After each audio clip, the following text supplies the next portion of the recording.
The first thing Ella Baptiste noticed about Kong Group's headquarters was that it was designed to make you feel small. 62 floors of glass and steel rising out of the Gangnam skyline like a monument to someone's ego, which, as she would later learn, was exactly what it was. The lobby alone was bigger than her entire apartment building back in Brooklyn. Black marble floors so polished you could see your reflection staring back at you like a warning. Receptionists in matching charcoal blazers who smiled with their mouths and assessed with their eyes. Art on the walls that cost more than some countries' GDP. The whole building breathed money and intimidation in equal measure. And as Ella stepped through the revolving doors on her first morning, rolling back her shoulders and adjusting the strap of her laptop bag, she made a quiet, private promise to herself. None of this is going to shake you, baby. She was right, but she didn't know yet just how hard the building, or rather, the man who owned it, was going to try. Ella was 29 years old, a structural systems engineer with a master's degree from Georgia Tech, 3 international certifications, and a reputation in her field that had gotten her headhunted by 3 different firms in the past 18 months alone.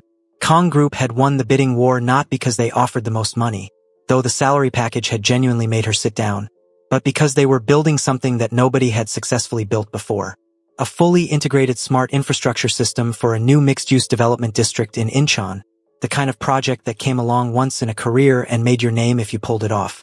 Ella had looked at the specs, called her grandmother in Kingston to ask for a prayer, and booked her flight to Seoul. She had been in Korea 8 months before she set foot inside Kong Group's tower. 8 months of language classes, neighborhood exploration, making friends. At the coffee shop 2 blocks from her apartment in Mapo, learning which subway lines ran fastest and which street food vendors were worth the wait. She had not rushed into the job. She had settled into the country first, because Ella Baptiste did not do anything halfway. Her mother had taught her that. Her grandmother had reinforced it. The women in her family moved with intention or they didn't move at all. She was ready. What she was not ready for, what no one had adequately warned her about, not the recruiter, not the HR coordinator who'd walked her through the contract, not a single one of the 3 LinkedIn connections she had who'd worked adjacent to Kong Group, was Kong Saiwon. She met him for the first time at 9:14 on a Tuesday morning, in the glass-walled conference room on the 41st floor where her new team was gathered for a project briefing.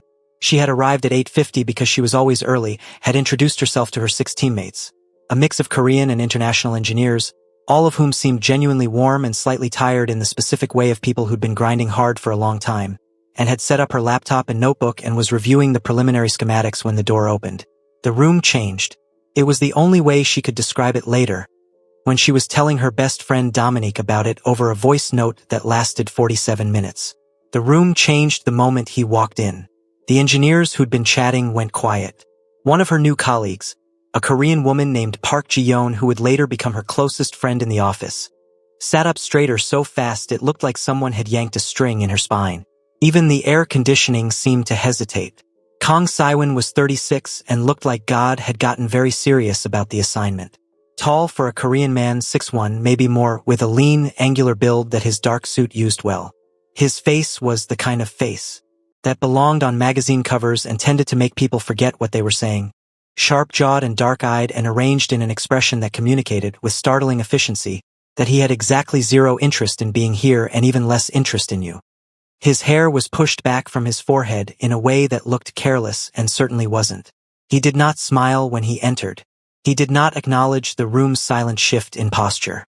He sat at the head of the table, set down a single leather-bound notebook, and opened it without looking up. The Incheon project is 14 days behind the projected milestone. Someone tell me why.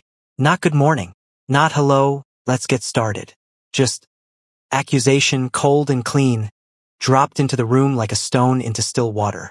Ella watched her teammates absorb it. Watched the way they tightened, the way their eyes went careful, the way the team lead. A quiet man named Oh Hyun-soo began to explain about a subcontractor delay with the careful phrasing of someone who had learned, over time, exactly how much honesty this man could tolerate before it became a liability. She watched Kong Saiwon listen to the explanation with the expression of someone being read a grocery list in a language they found personally offensive. He cut Oh Hyun-soo off mid-sentence. I didn't hire a team of engineers to tell me about subcontractor delays. I hired you to solve them. She saw Oh Hyun-soo's jaw tighten and then deliberately loosen. Saw him nod. Ella made a note in her notebook. Not about the project. About the man. Speaks over people. Uses "I hired you" as a weapon. Performs impatience as power. Does not listen to the end of sentences. She underlined the last one. Then Kang Saiwon turned his attention to her. She had expected it. She was new. She was the only new face in the room. She was also quite visibly the only black woman in a 62-floor building, which she had already clocked and filed away. As someone else's limitation, not mine. His gaze landed on her and stayed there for a beat longer than it needed to. Baptiste, he said. Her name, not a greeting. Georgia Tech. 3 years at Meridian Infrastructure in Atlanta. 1 year consulting in Dubai. He had read her file. You've never worked on a project at this scale. I've never worked on a project at this scale in Korea, she corrected, pleasantly, meeting his eyes without blinking. The scale itself I'm familiar with. The Meridian Coastal Resilience Project in Miami was a comparable infrastructure footprint. And the Dubai consultancy was on a smart grid integration system that, I know what it was, he said. I'm telling you this is different. I understood that when I accepted the offer, she said. Still pleasant. Still direct. Not an inch of ground given. I wouldn't have come if I didn't think I could deliver. Something moved across his face. Not quite surprise. More like recalibration. Brief. Gone before it settled. He moved on.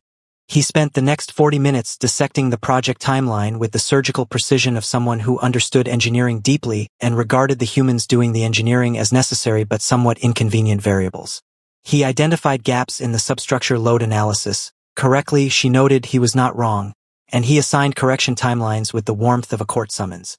By the time the meeting ended, 2 of her colleagues looked quietly miserable, and one had the 1,000-yard stare of someone doing complicated math about their life choices. Ella walked out of that conference room, went to the beautiful espresso machine in the team's kitchen, made herself a courte-du, stood at the window looking out over the Seoul skyline, and thought, okay, so that's how it is. She was not afraid. She was not demoralized. She was, if anything, sharply awake in the way she got when a problem clarified itself, when the parameters snapped into focus. And she could see exactly what she was working with. The project was extraordinary. The work was real. The team was good, genuinely talented people who were operating below their potential because the environment had been carefully engineered to make them doubt themselves. And the boss was the kind of man who had never, in his life, encountered anyone who refused to shrink. Ella finished her courte-du, rinsed the cup, picked up her laptop bag, and walked back to her desk. Okay, Kang Saiwon, she thought, opening her project files. Let's see what you do with someone who doesn't shrink. She was spectacular at her job. There was no other word for it. Within her first 3 weeks, she had redesigned the load distribution model for the Incheon project's central hub in a way that recovered 9 of the 14 lost days and flagged a structural vulnerability in the original plan that, had it gone unaddressed, would have cost the project an estimated 2 billion won in remediation down the line. She presented her findings in a team meeting with the clarity and confidence of someone who had spent years learning how to make complex systems legible to rooms full of people.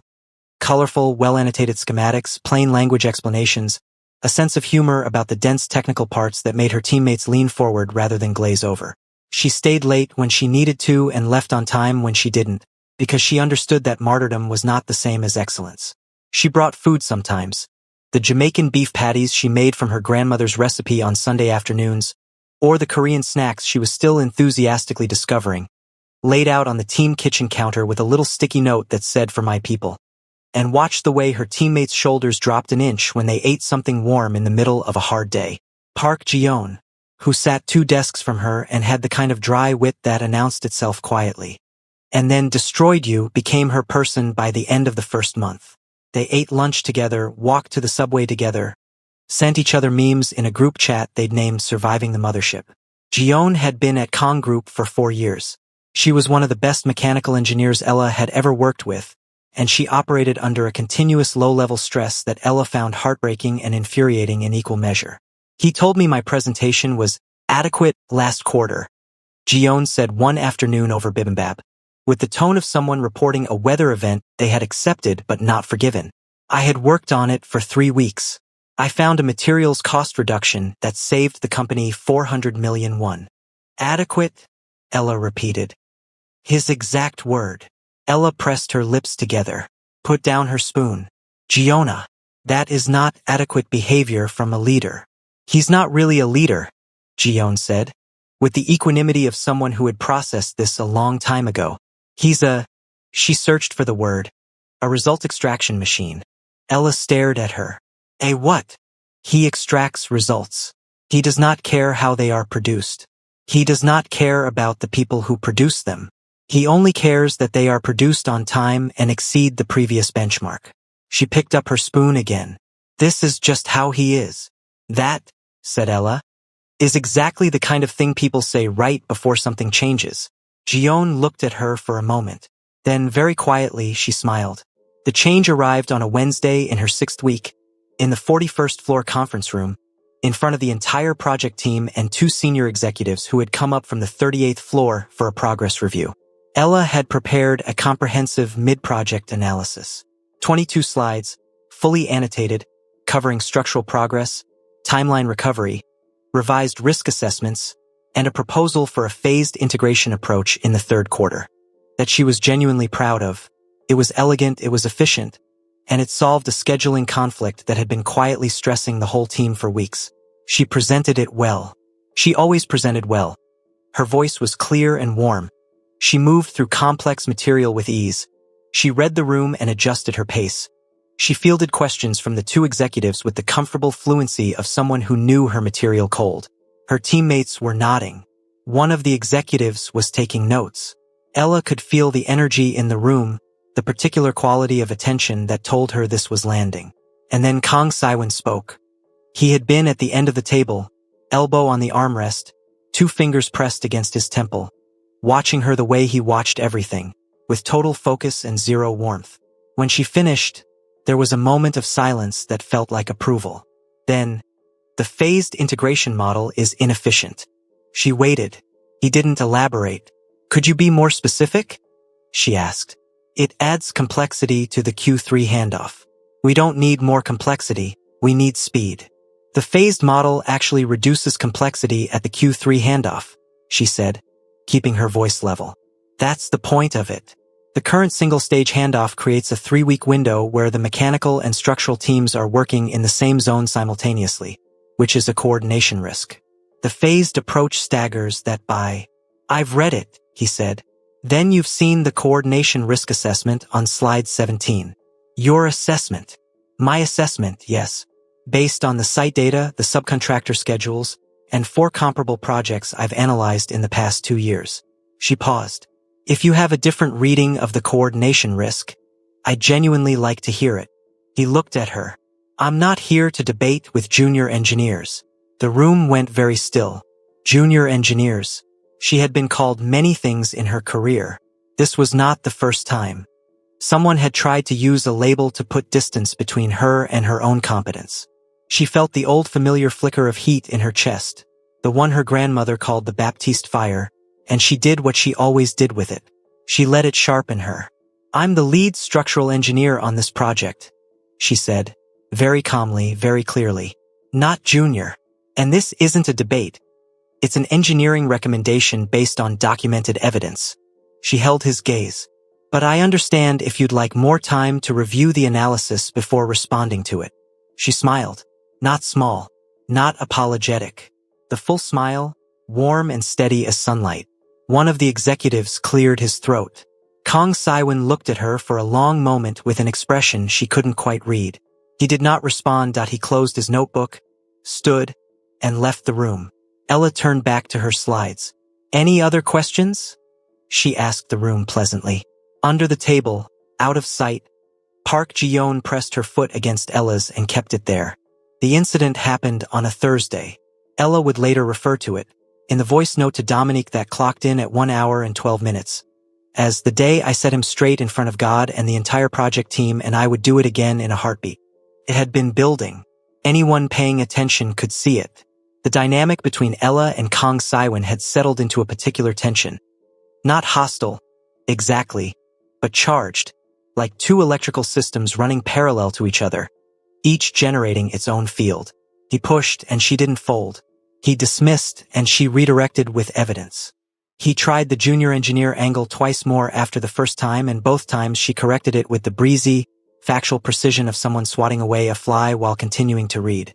Her work was too good to penalize, and he knew it. The timeline recovery she'd orchestrated had moved Incheon from 2 weeks behind to 3 days ahead of schedule. A fact that the executives on 38 had noticed and commented on in a company-wide update that Kang Saiwon had delivered without once naming her. That part she had noted, filed away, said nothing about publicly. But the team had noticed. The team always noticed. The specific incident began with Oh Hyun-soo's load analysis report. Oh Hyun-soo had been working on it for 2 weeks.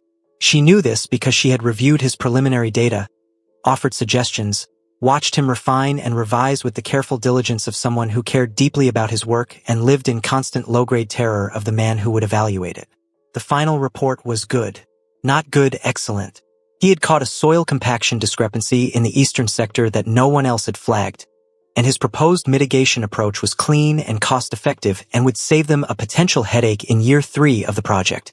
She had told him so the morning before the review.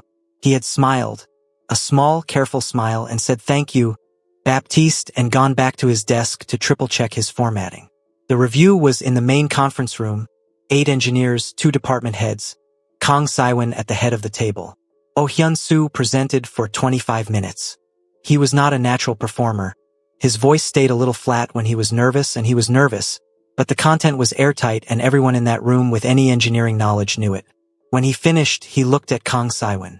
Kang Saiwon looked at the report. He was quiet for a moment, and then he said, in the flat, carrying tone of someone who had decided what they were going to say before the presentation started. This is the level of analysis we expect from a first-year associate. Not from someone who has been on this team for 6 years. The room stopped breathing. Ella looked at Oh Hyun-soo.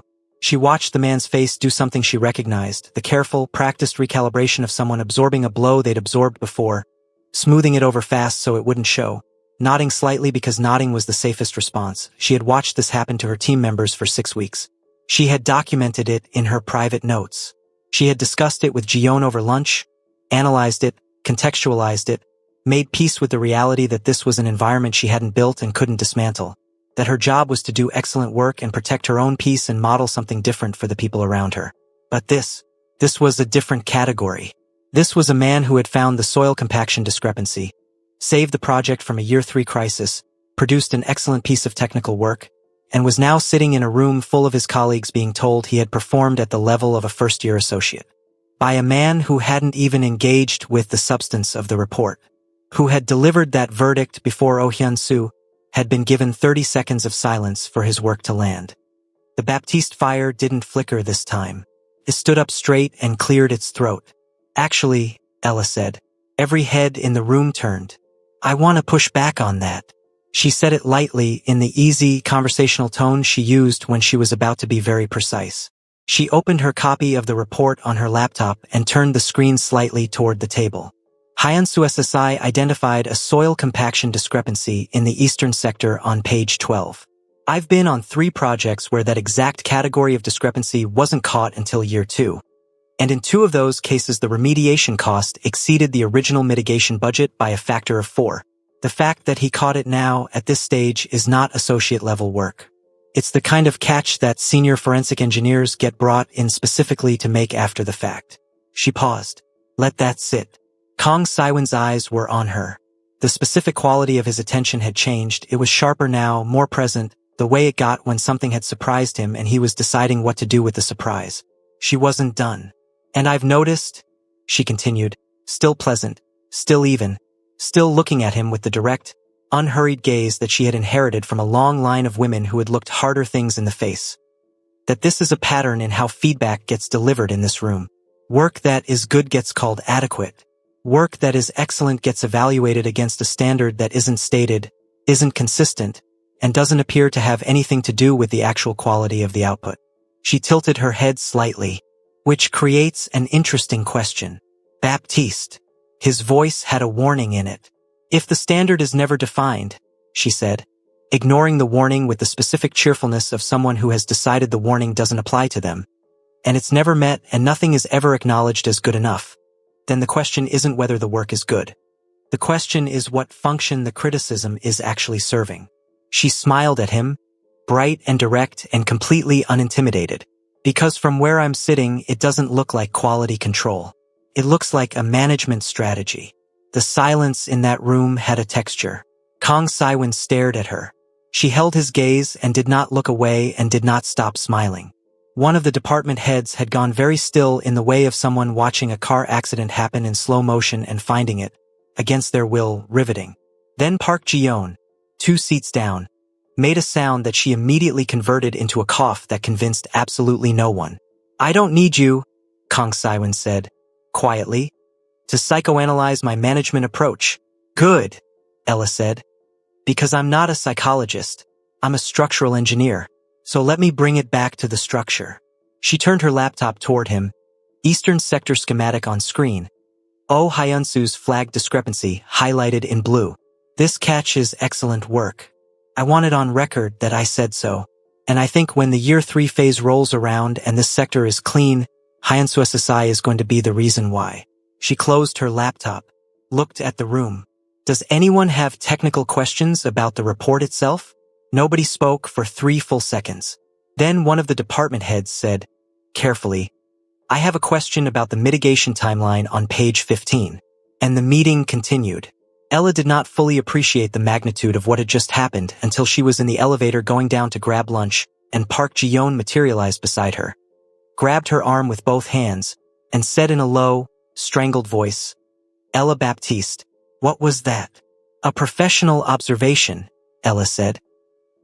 He looked like someone had walked up and flicked him on the forehead.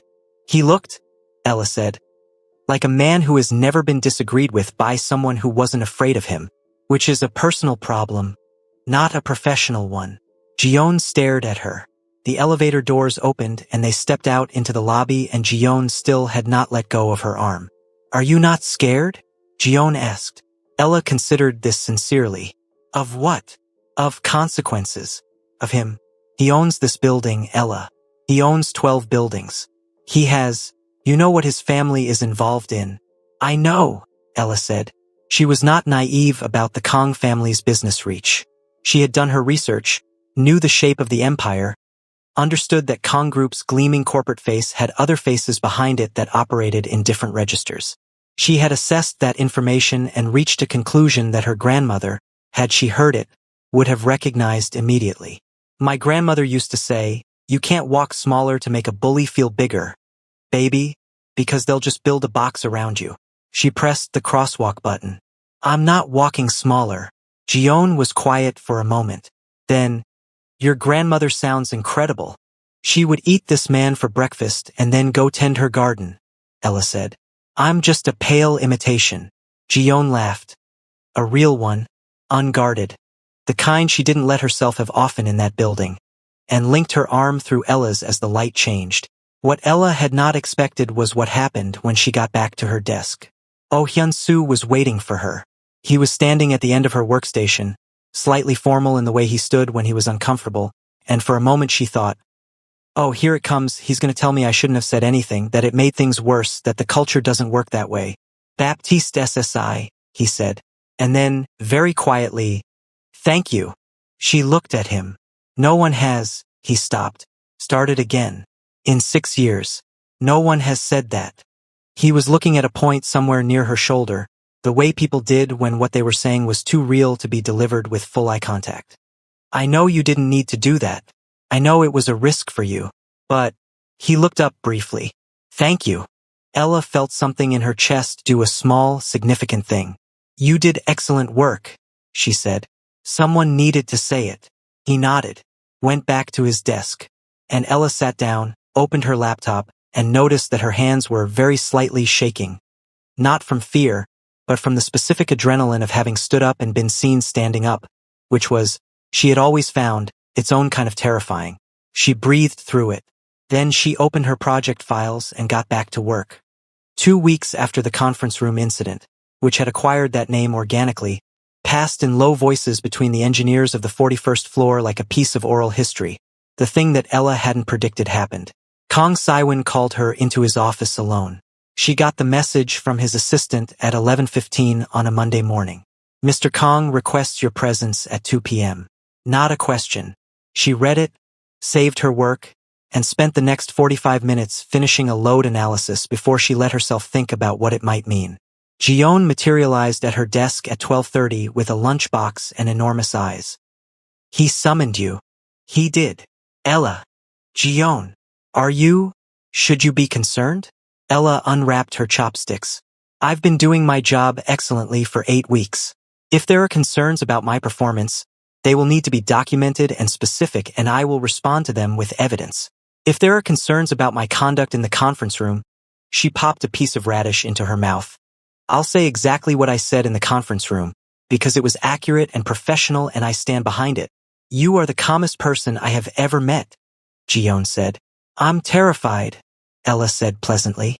I'm just not going to let it show in his office. Kong Saiwan's office was on the 59th floor and occupied a corner with floor-to-ceiling windows that turned Seoul into a painting. She would have appreciated it more under different circumstances. His desk was vast and clean, a single monitor, a leather notebook, a glass of water. He was standing at the window when she came in, hands in his pockets, looking out. He turned when she entered. Sit down, he said. Thank you.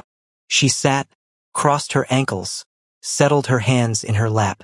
She was wearing a deep plum-structured blazer over a black fitted turtleneck. Her locks pinned up in a high, elaborate updo with 2 loose pieces framing her face, gold drop earrings. Catching the light.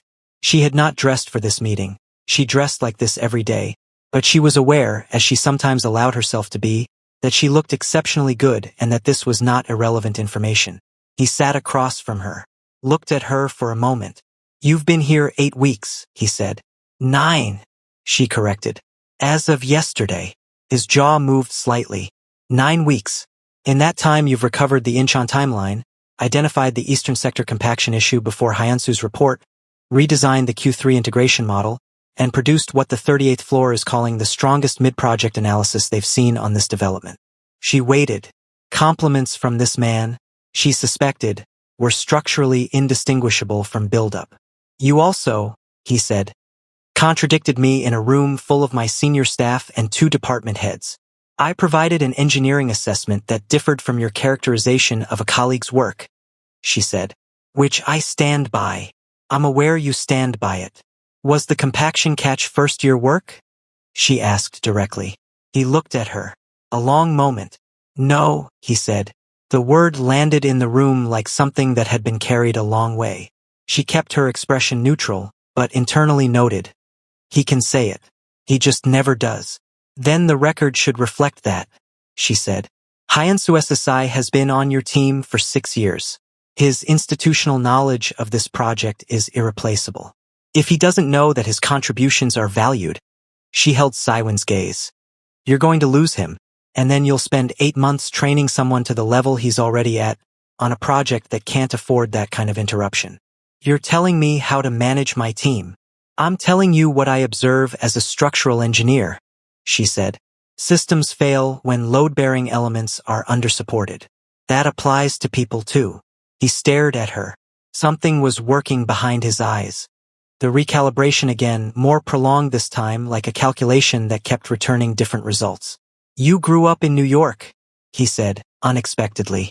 Brooklyn, she said. Flatbush, specifically. My mom's side. Spent summers in Jamaica with my grandmother. Your grandmother. She raised me, mostly. Mama worked nights. She said it without drama. She's the most no-nonsense person you've ever met in your life. She used to say, Ella, if they won't see your worth, show them the receipts. She smiled slightly. I have very good receipts. He was quiet. Then, and she would analyze this later from multiple angles and still find it slightly startling. Why aren't you afraid of me? It was a genuine question. She could hear it. She considered her answer. Because I know exactly what I bring to this project, she said. And because I was raised by women who work twice as hard for half the credit their whole lives. And I made a decision a long time ago that I wasn't going to do that. Not because I'm ungrateful or arrogant. She looked at him steadily. But because the work deserves to be seen. Not just mine. Everyone on your team. He leaned back in his chair. Something in his posture had shifted. The precise, deliberate containment he wore like armor had relaxed by a fraction. and she noticed because she noticed everything. You think I'm a bad leader, he said. I think, she said carefully, that you're an exceptionally capable strategist who runs his team like a machine because that's how you learn to produce results. And I think that worked for a long time. And I think, she paused, chose the last part precisely, that the people on your team are talented enough to give you so much more if they were given a reason to believe you saw it. The silence in the room was different from the conference room silence. That one had been charged with shock. This one was something else, more interior. He looked out the window. The Eastern Sector mitigation. Hyun-soo proposed, he said finally. It's being adopted in the final project plan. Good, she said. His name will be on the implementation documentation. She held very still. As lead, Siwon said. For that section. She breathed slowly. Did not smile because this moment was too serious for performance, but felt something in her chest settle. The particular satisfaction of a load-bearing wall doing exactly what it was designed to do. He'll do well with it, she said. She left his office at 2:47 and took the elevator back to 41 and sat down at her desk and opened her project files. Ji-yeon was watching her from across the room with the intensity of a woman who needed information immediately. Ella typed for 30 seconds, then looked up and gave Ji-yeon a single nod. Ji-yeon exhaled visibly, picked up her pen, went back to work. It was not a transformation. Ella knew better than to expect transformations from single conversations, even good ones. Kang Siwon had not emerged from that meeting a changed man. He was still cold at the Tuesday briefing, still terse in his feedback, still moved through his company like he owned everything in it, which he did, which would probably always shape the way he occupied space. People like him didn't get soft. They got occasionally accurate. And accuracy, in Ella's experience, was more useful than soft. But Oh Hyun-soo got the lead designation on the Eastern Sector mitigation. And when the acknowledgement went out on the internal communications channel, something in the 41st floor shifted not dramatically, not irreversibly, but genuinely the way a room shifts when a window is finally opened and the stale air moves. Ella noticed it. She always noticed things. She went home that evening to her apartment in Mapo, changed into a big old university sweatshirt and her most comfortable shorts, called her grandmother on FaceTime, and described the whole 9 weeks in loving detail while Grandma Ivy sat in her Kingston garden with a glass of sorrel and made the face she made when she was proud but wasn't going to say so directly, which meant she was extremely proud. So the big-shot billionaire called you into his office, Grandma Ivy said. He did. And I think he heard me. You think. We'll see. Grandma Ivy sucked her teeth affectionately. You get that from your grandfather, you know. That we'll see.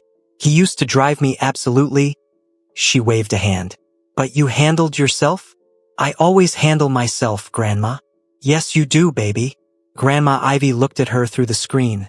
Really looked the way she had been looking since Ella was 3 years old. The look that saw everything. Yes, you do. Ella pulled her knees to her chest and smiled. Outside her window, Seoul hummed and glittered and went about its enormous, complicated, relentless business. Somewhere in a tower in Gangnam, a project was running 3 days ahead of schedule. A man who had never acknowledged anyone's work had put a name on a document that would outlast the meeting that produced it.